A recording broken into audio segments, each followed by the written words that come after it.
Hello everyone, well this is all very exciting. I just received a phone call. You remember those things that we used to get before this whole craziness happened? Yeah, so a phone call came in and a person was on the other end and they said that they needed an electrician. And I remembered from some kind of distant memory that I used to be able to do that job. So I said, yeah, I'll come out and have a look.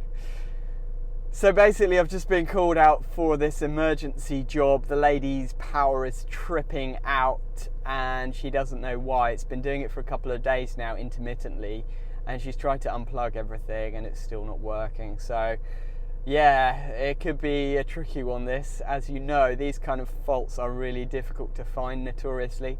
So I'm hoping it's going to be a quick and easy one, because I had to actually stop my barbecue and put work clothes on because I was just out in the garden sunbathing all afternoon. So yeah, I'm hoping that this won't take too long and I can get back to my normal relaxation routine. Anyway, I'll show you what I find and let me know in the comments if you can guess what it might be in advance. I'd love to know your thoughts. If you enjoy my videos, as always, don't forget to hit a thumbs up and subscribe to the channel if you haven't done so already. We post videos here regularly all about the life of an electrician. And if you hit the notification bell, then you will make sure you don't miss out on my latest videos. Okay, so we've got the main RCD here, which is the one that's tripping, and only 3 circuits on it, cooker sockets. So that socket circuit is off. I'm not sure why. I need to check if that's been tripping as well. But first I will take the cover off and see if there's anything obvious going on inside.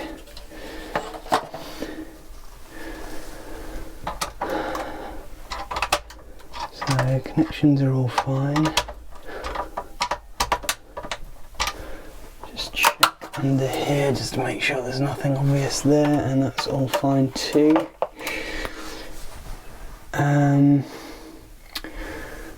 Appears to be 2 ring circuits, but they've got spurs coming off them or something. So what I'm going to do is just flick these circuit breakers off and then do insulation tests.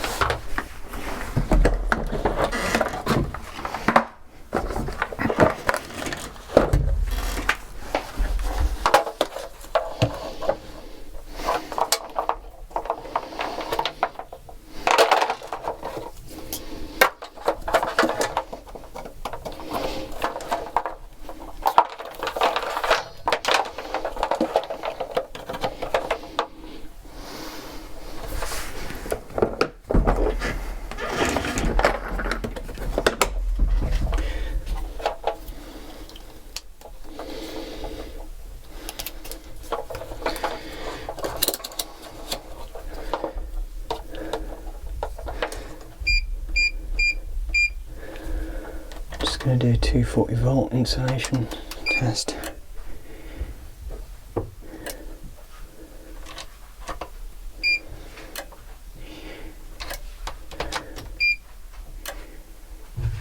Okay, so this one's got 0.01, so that's the offending circuit. Does it trip the individual circuit breaker for that socket circuit as well? Yeah, it trips them both. It trips the second one in. Yeah. Okay. And then the main one, the one that's next to the socket. Right. Okay, that's good. Good to know.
Right, so it's just this cable here which has got the problem.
Okay, so we don't have a ring circuit here, which we should, so that's a bad sign already, because it's on a 32 amp circuit breaker. So that's not right, but it seems to be only this one. You've got 0.01 mega ohms live to earth.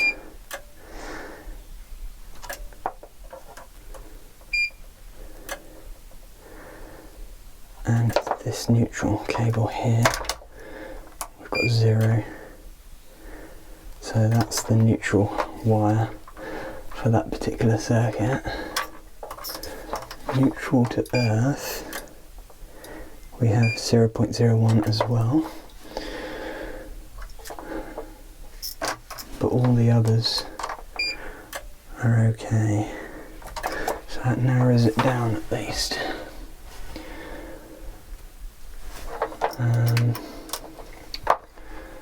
So the question is, what does that cable do and where does it go?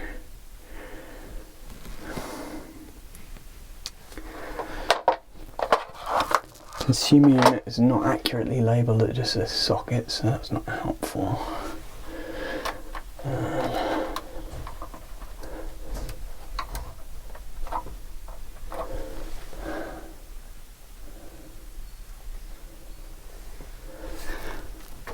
So what I'll do is disconnect this, I reconnect this neutral here.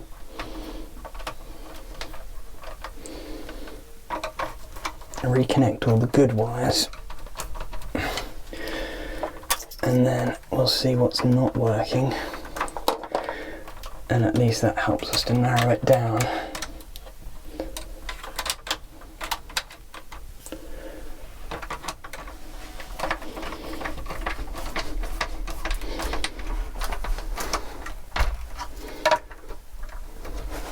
Right. So hopefully that'll stay on now, which it has, so that's good. So now I'm going to go around and test all the sockets and find out which ones are not working.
Right, so I've just disconnected that socket from the circuit now, and I'm just going to do insulation resistance testing again, just to check to make sure it's definitely clear. So neutral to earth is good. Phase to earth is clear. Phase to neutral is also clear, which means I've disconnected everything, which is good as well, because I've just been around and unplugged the last few items. So that's great. That was fairly easy to find, which is quite rare. So what I'll do is fit a new socket on there, and then I can reconnect these into the circuit breakers and get the circuit up and running again. So I've got this new MK socket to go on. I always use MK accessories. I know some people swear by them and other people hate them. Let me know in the comments what your go-to accessories are. I've just always found MK accessories to be fairly good quality, unlike their consumer units. But I know some people swear by Hager, other people like to use Crabtree, for example. So leave me a comment, let me know what your preferred manufacturer of accessories is. So I'm going to stick this on now and then get the circuit up and running.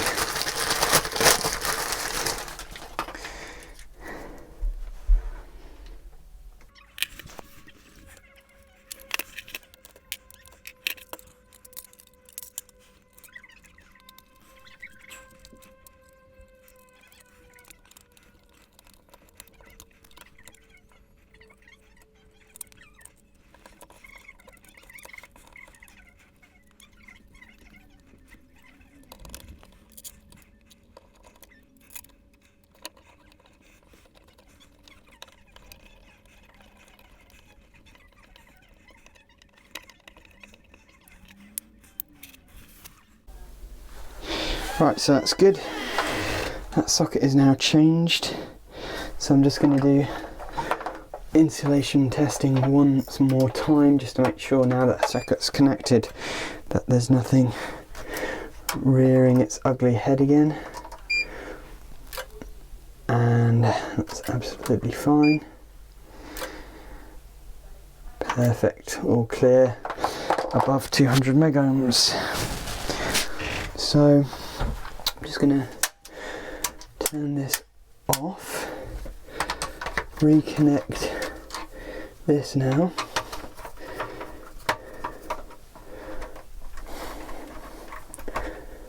So neutral goes in.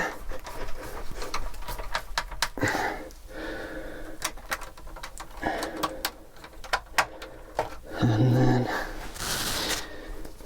live phase conductor goes in like that.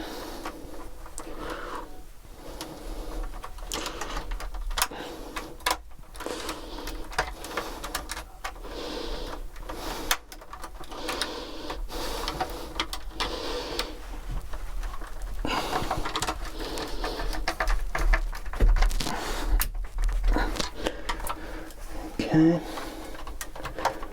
all tight. I always give them a little tug just up, see, yeah. That's why when there's 3 wires in a terminal, sometimes it can be a bit tricky. Now the other thing we've got to decide is what to do about this, because this is a 32 amp circuit breaker, but it shouldn't be, it should only be a 20 amp, so I'm going to need to downgrade that at some point. But I don't think I've got any MK breakers on the van, so I'll have to book that in for another day.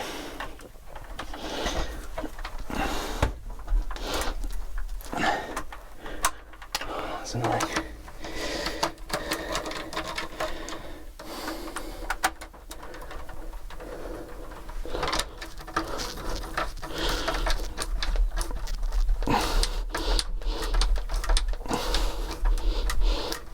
That's better.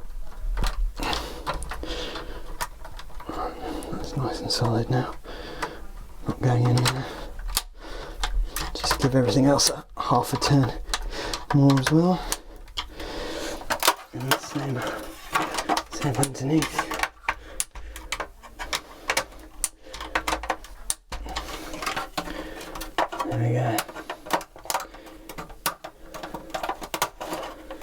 Right, so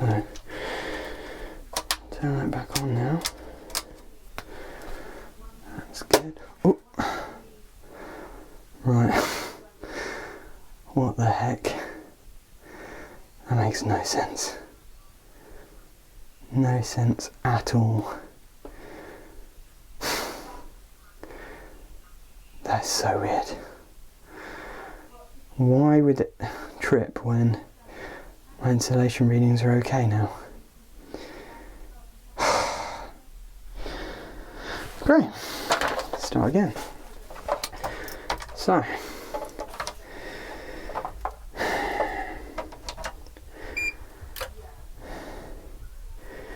all clear, live to earth.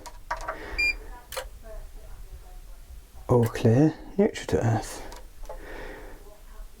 So, what about live to neutral?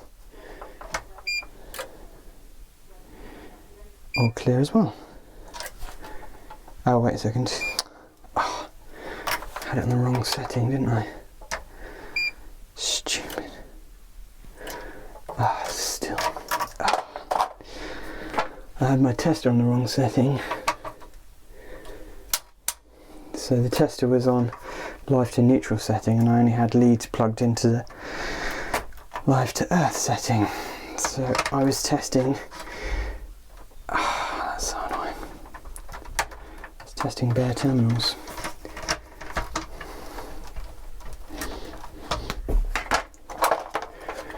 So, start again. How stupid. Yep, still got a problem. Great. Right, next port of call is, well, the shed circuit.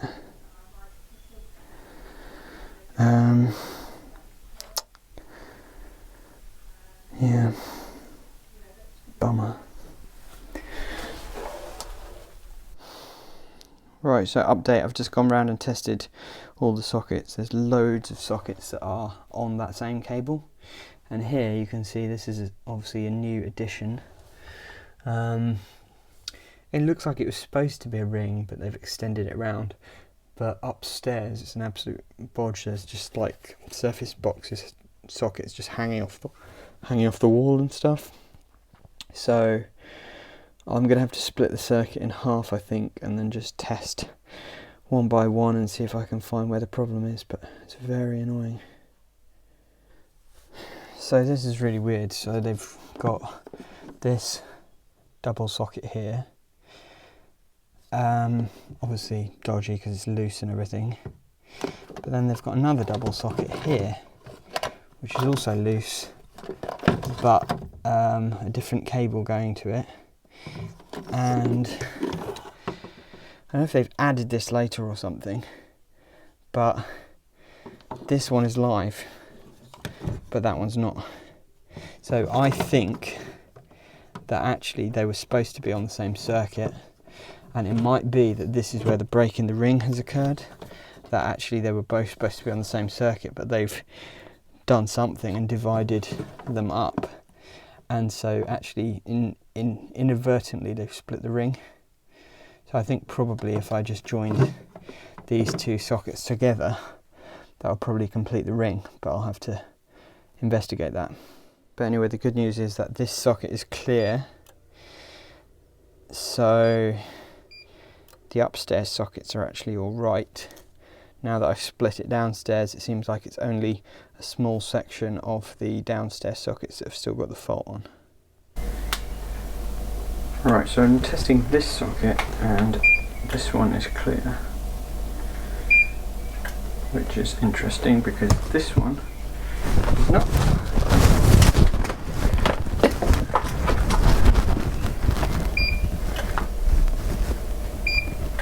So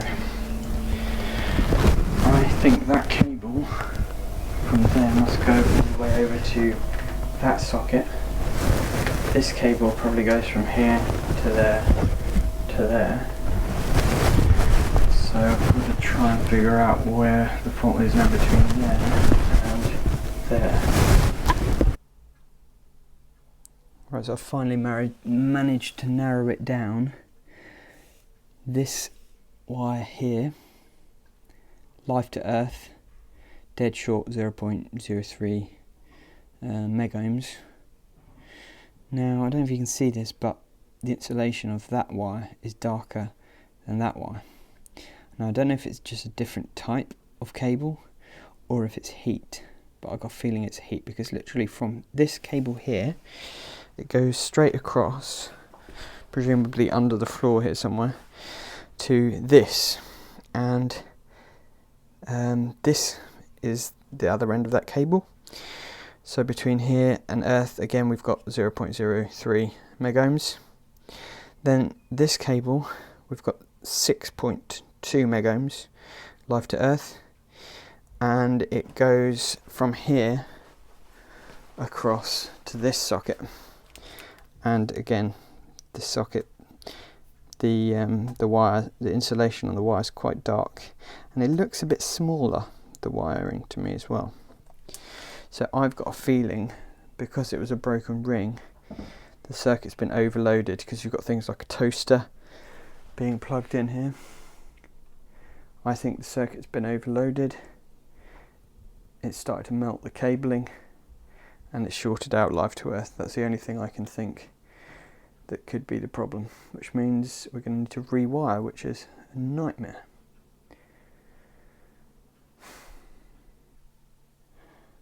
Right, so I've managed to get everything back on now, finally. Took ages. Basically what I've had to do, this was a dodgy socket, but the break in the radial, as it was, meant that basically all the other sockets in the house were cut off because it was near the beginning of the radial. So what I've had to do is, there's a good cable that came in here from the DB. I've had to extend that across to here. Fortunately, these two were on separate sides of the radial. Connected it into there, wire goes in the back, and then that then connects out.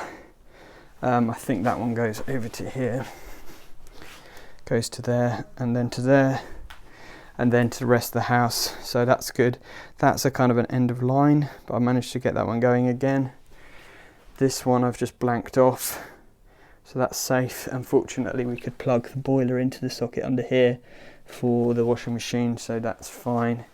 So essentially we've only lost one single socket and two double sockets, and obviously it needs sorting out properly at some point, but at least temporarily she's got power now and everything's kind of safe-ish, ready to go. So I need to downgrade the circuit to a 20 amp at some point, because it is on a 32 amp breaker. So I need to get a 20 amp MK breaker in, but apart from that, we're all good.